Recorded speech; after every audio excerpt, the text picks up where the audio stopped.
We're going to continue on with analyzing the Tao of Jeet Kune by Bruce Lee. We're on page number 22. I'm going to read a quote. If you have a reflection, please share it. If not, you can remain silent.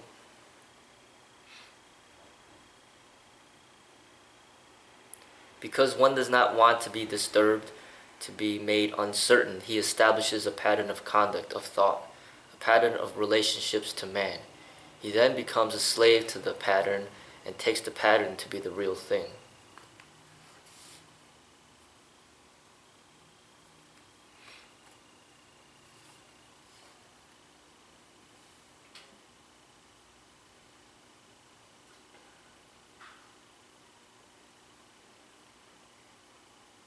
This is kind of relevant to what we spoke about earlier today while we were stretching. You guys are mentioning how people are afraid of change, and that's very similar to what he just stated right here. People don't want to be disturbed, they don't want to be made uncertain, so that's basically like saying people are afraid of change. So they set up a certain pattern, and they become a slave to that pattern, to that routine, and they take that as truth. But reality is that truth is change, and change is spontaneous,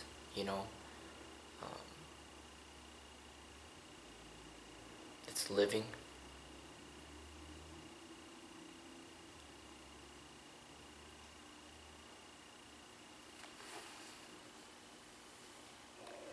Agreeing to certain patterns of movement to secure the participants within the governed rules might be good for sports like boxing or basketball, but the success of Jeet Kune lies in its freedom, both to use technique and to dispense with it.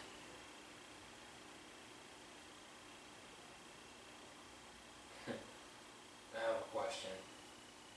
Just on the last very part of it, where it's talking about to use technique and to dispense with it. So my question is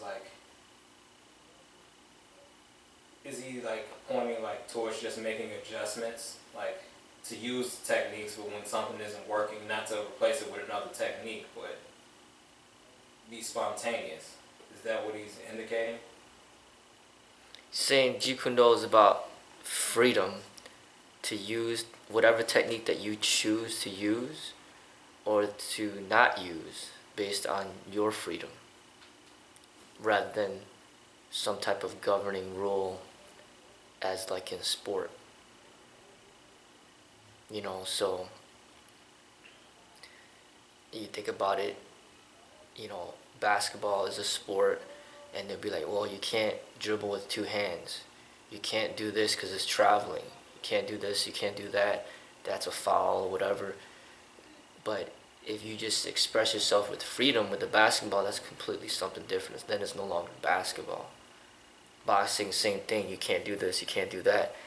And I was just going to throw in what currently people, talk about MMA. So agreeing to certain patterns of movement to secure participants within the governing rules might be good for sports like MMA, boxing, or basketball, or football. Because a sport is a sport. As soon as there's rules governing what you can and can't do, then that's restricting your freedom. But he says the success of Jeet Kune lies in its freedom. So your freedom to use whatever technique you wish to use, or whatever technique you choose not to use. And like you said, sometimes you're going to get rid of certain techniques that you don't want to use because it's not relevant at that moment. Like say a jump and spin kick, or an arm bar, or whatever technique, a triangle choke. Get rid of that technique. Just stab him with a knife instead of doing a triangle choke, and just gouge him in the eyes. You have that freedom to use whatever technique you want. There's nobody telling you that you can't do this, you can't do that. And he's saying that's the success of Jeet Kune lies in its freedom. So any type of sports or any type of restrictions of what you can and can't do in a certain situation, that's not Jeet Kune. because Jeet Kune Do is representing freedom. So anything out there that's not representing freedom is not Jeet Kune Do. You know, no matter what type of sport they choose to label it. It could be MMA, it could be Thai boxing, it could be kickboxing, it could be sansao, it could be karate, it could be whatever you call it. It boils down to the same thing. It's governed by rules. And if there's rules, that means that there's no freedom. So he's talking about freedom. He's not talking about things that are governed by rules. So that statement alone is really indicating clearly that what Bruce Lee is teaching is not MMA, is not sport, it's not boxing, it's not wrestling, it's not WrestleMania. It's something different. It's about freedom.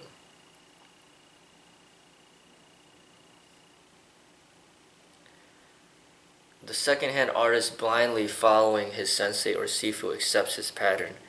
As a result, his action, and more importantly, his thinking becomes mechanical. His responses become automatic according to set patterns, making him narrow and limited.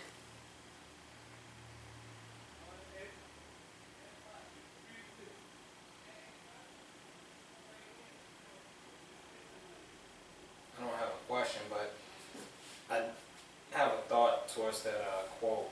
It kind of reminds me of actually my first time coming here. And when we have new students that attend the class for the first time, when you have a spark, when you're like, hey, you know, you don't pretty much put any technique or really teach us too much, you let us do what we naturally do. And you kind of, I don't want to say take from that, but you let us like, all right, let's see what works. You know, if that's what works, then, you know, you acknowledge it and it's like, all right, you know, you don't try to get in the way of that. But if we get to a place where it's like, all right, that doesn't work, and then that's when you come in and you assist us. And I see that that's relevant to that quote. Like, not blindly, let's just, all right, well, we're doing this because this is the way it's been done for the last 100 or 200 years. And as to why we do it, you know, we don't acknowledge anything else. Don't do it this way. We immediately just stick to this. And I see you really don't force us into any patterns, at least with that.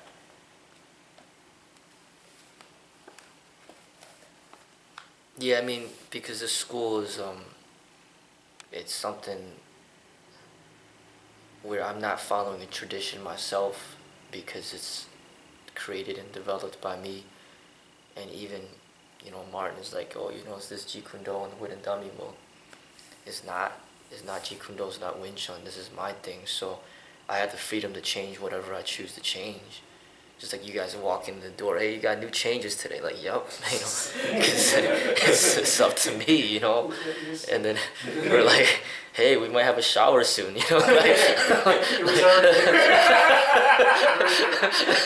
So I mean, like, I have the freedom to change, but if I was governed by, if this was a franchise, or if I was still following my old sifu, I wouldn't have that freedom. You know, it'd be, you know, chole fut or whatever style that I started with. Like, you don't have that freedom. You know, to think about your work. If you don't work for yourself, you're not, you know, you can't really change much. You know, you're talking about the CTA, you can't just go in there and be like, all right, uniform's gonna be this now. You know, right, no shirt.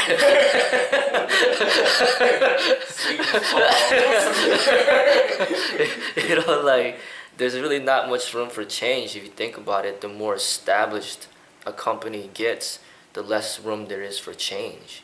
You know, but a new company, there's more room for change because it's a new company, and this is a new way. You know, this is my way, so there's definitely room for change. And even within the laws, you see change.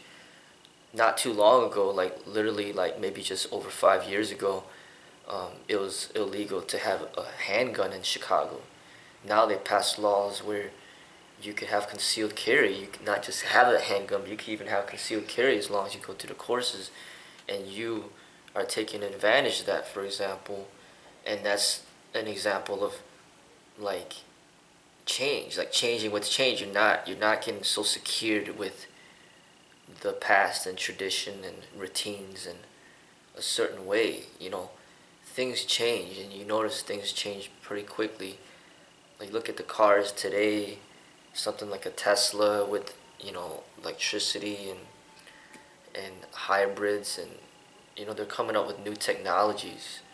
And martial arts, it's you got to be able to change with change, and I embrace that in my teachings, and I try my hardest to not make you guys mechanical, but at the same time I recognize the importance of holding on to certain, you know, ways of doing things. Like, you're free to use the wooden dummy spontaneously, do whatever you want to do. That's fine. I promote that. But I also have a pattern to teach you guys, a routine to help you get better at being spontaneous in your own expression. And I call that the Phoenix form. And the Tiger form is my curriculum in a way to teach you guys, to give you guys certain tools so then you can have more to do in your own spontaneous expression. So there's a certain advantage to having like a curriculum created by like a good teacher, a good sifu, where he's saying, okay, these are the essentials of what you should know if you want to be a great martial artist. But it doesn't mean you should be limited by these essentials. These are just the essentials of what I would recommend for you to develop in order to be great at what you do. So I'll say, hey, do this, do that, do this kick, do this punch. When we do our exercises, I'm like, hey, make sure you work the whole body. Do the squats, do the push-ups, do everything, do the bench press. Work out the whole body. Don't ignore anything.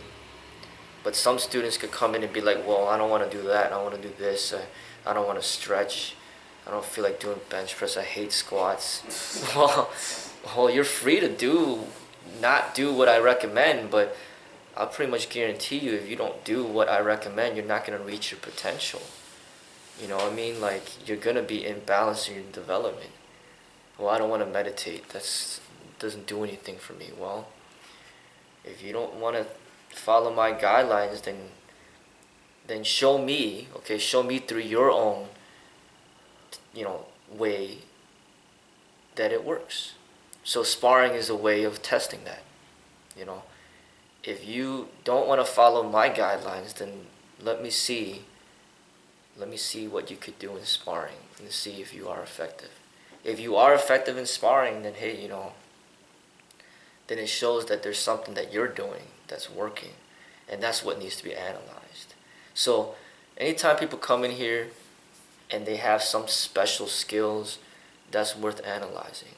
Even Martin has a lot of skills, like, I could do this, I could do that. Like, hey, I can't do any of that, so help me out with this. And that's kind of like, it's just a different way. He has great knowledge in a certain area. Some people can come in here with great knowledge in certain aspects of the sparring that could enhance everybody's growth, including my own. And I acknowledge that. I know that I don't know everything, but I'm open to learn, new ways if it's proven to be effective. But if it's not proven to be effective, then I know to not focus on that, because scientifically it's proven that it doesn't work.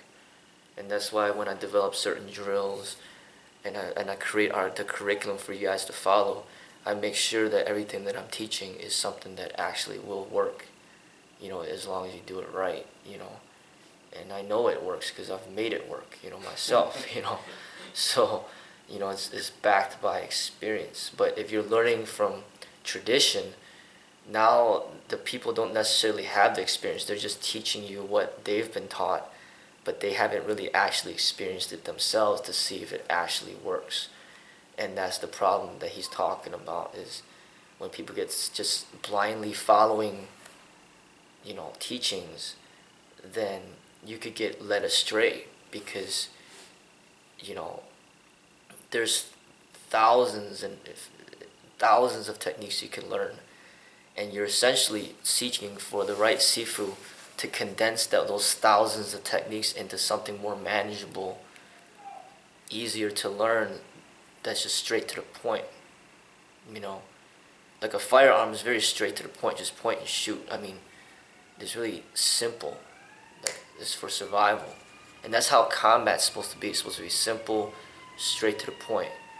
All that fancy stuff is not necessary at that moment right now. You're in danger right now. So if this place is on fire, the building's burning down, we're not going to sit here and exercise for 30 minutes before we run out the door. I mean, we're just going to run out the door, we're not just going to take our time. So you got to know what's direct, what works. And if you want to mess around and play around, then you know that you're playing around. If you want to play basketball, you want to play shoot billiards, you want to play video games, you want to do a bunch of jump and spin kicks, you're playing around. But if you're actually sparring, you actually fighting for your life, you have to know when to play and when not to play, And that's what sets the difference of what we do, is we have our time to play, but then we also have our time to study scientifically what is efficient at a certain moment, And even we sparred just this past weekend out there as a demo, and you see the way the different people spar, you could tell, like what I'm talking about, like what I'm trying to teach. We played around with certain things, with certain forms or whatever, to have fun out there, but then we also sparred more intensely, more serious, where there were some minor injuries and things like that, because that's what it is when you spar seriously. You're open to get hurt if you don't pay attention, and that's kind of what the sparring is trying to teach you to pay attention, to be aware, so that you don't get hurt. And it's the same thing with the guns. Don't catch yourself being mechanical with a gun, because when you're cleaning a gun, you could accidentally kill yourself because you're mechanical. You weren't paying attention, or you just left your gun laying around and then somebody got a hold of it and killed themselves, and then you became mechanical. You forgot to pay attention. Like, even for me, sometimes I forget my gun. Like, I have it locked in a safe, but I forget it. Like, I'm supposed to have it with me, but I forgot it. And then I catch myself, and I'm like, man, like, that's not good, because what if I needed it and I don't have it? And I catch myself. I know that it's not good. I catch myself, and I try to get better at not forgetting it. Because there might be a day that you need it. So as we get older, it's going to challenge us. Can we remember, to close the fridge, or put down the toilet seat, or whatever, to carry our gun, to have our cell phone, that's what the Phoenix form is helping you guys with. Can you remember what's next? Because if you lose that memory, that could mean losing your life.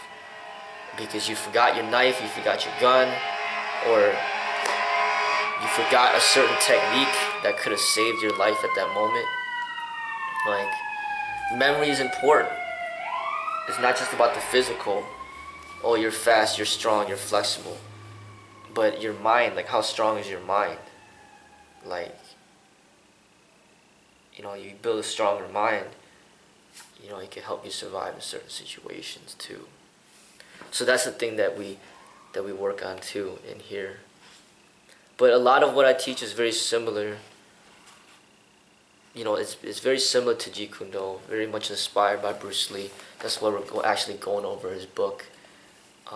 But it's not Jeet Kune, and I'm not Bruce Lee. But my last name is Lee, though. So And so, so but you know, I'm trying to carry on his teachings in my own way, and what you're learning in there is my own development with that form. And I'm trying to have you learn what I have to teach, and then also share with you what he had to teach during his time, and then we can kind of put it together, and then use that as a way to get better at what we do. All right, so let's go ahead and bow. Let's go for today.